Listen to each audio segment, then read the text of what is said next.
Alright, Godzilla vs. Kong. Nathan and I finally got around to watching it, and what did I think about this movie? Meh. There were some things I liked about it. I liked the action. The action was badass. The CGI was on point. Cinematography was great. The color palette was beautiful. Kong as a main character was amazing, which is kind of a gripe I have about it. We'll talk about that later. But the little girl and Kong's chemistry was actually really nice. I thought I wouldn't like that so much, but she was actually the only human in here that I was actually okay with. And Zilla was crazy destructive in this movie, which kind of have to give the studio balls for that because he just went apeshit, not giving two fucks about anything. And I was actually kind of digging that. But the things that I didn't like was obviously Madison, Josh, and Bernie's side quest to pretty much prove Zilla's innocence of why he destroyed an Apex factory. You know, the human part is already not the greatest part about these movies, naturally. But this was just seemed like unnecessarily squeezed into this movie. And I felt like, you know, they could have done just fine without it. Another thing is, I just didn't understand Apex's technological advancements came from the head of King Ghidorah. They hardwired its DNA, self-generating neural pathways capable of intuitive learning. It's a living supercomputer. It's a psionic uplink that follows his will. With all due respect, what the fuck are you talking about? It just seemed very, very weird to me that that's what got us this crazy advancement of technology, and, you know, I just thought that was a little far-fetched. It just felt like it was getting crazier and crazier and crazier, and now looking back at King of Monsters, the Orca didn't seem that crazy.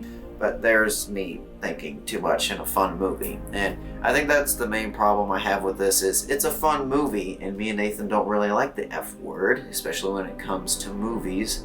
But, you know, people can have their taste for this, and that's fine. I did think that this was the weakest one out of the four movies, though. I feel like the first one is still my favorite, and then the second is King of Monsters, then Kong, and then obviously this one. But Nathan and I watched this separately, so we're just going to go ahead and watch his initial reaction with this and see what he thought. Okay, just watched King Kong vs. Godzilla.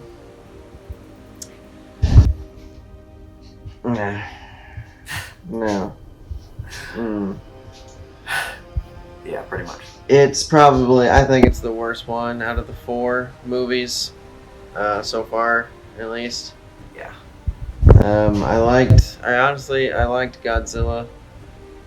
I thought he was, you know, ferocious. I thought he was, you know, scarier than he's ever been, ever. Same.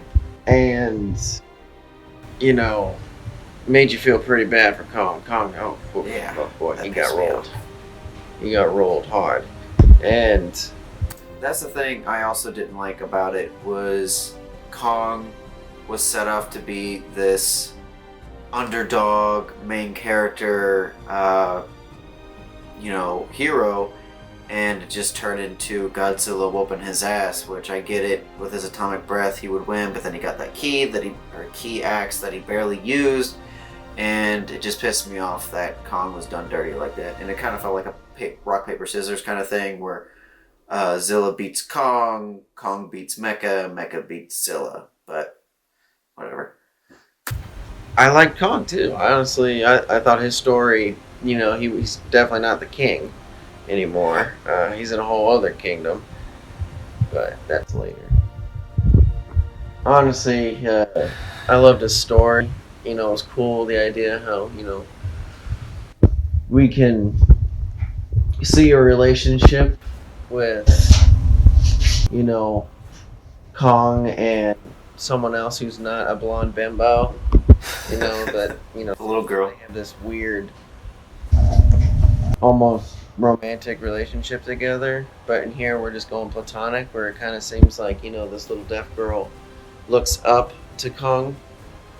I mean, we all look literally him, but it's like a father figure to her almost, and they even communicate. That's awesome. I love it. It's like a huge titan that can talk to you, because most of the time they're just saying "roar" and they're screaming kind of like Godzilla. Which I'm on Kong's team for that reason. You can't follow something that mean. You gotta have a heart.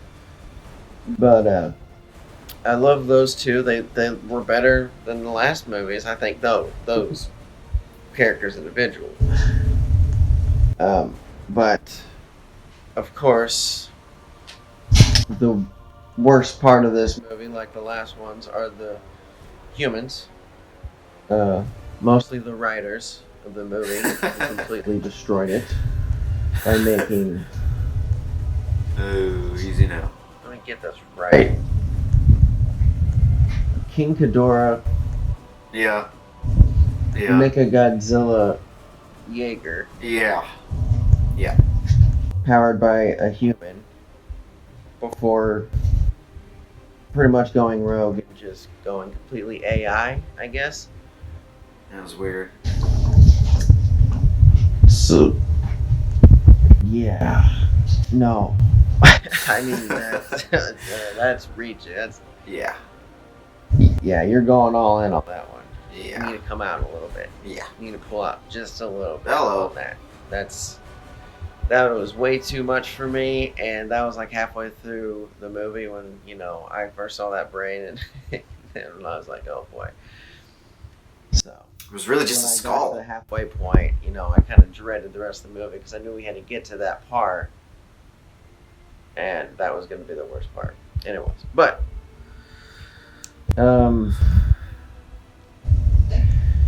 at least Kong gets his new kingdom. That's a good thing, I guess. But overall, yeah, I think it's the worst movie out of the four.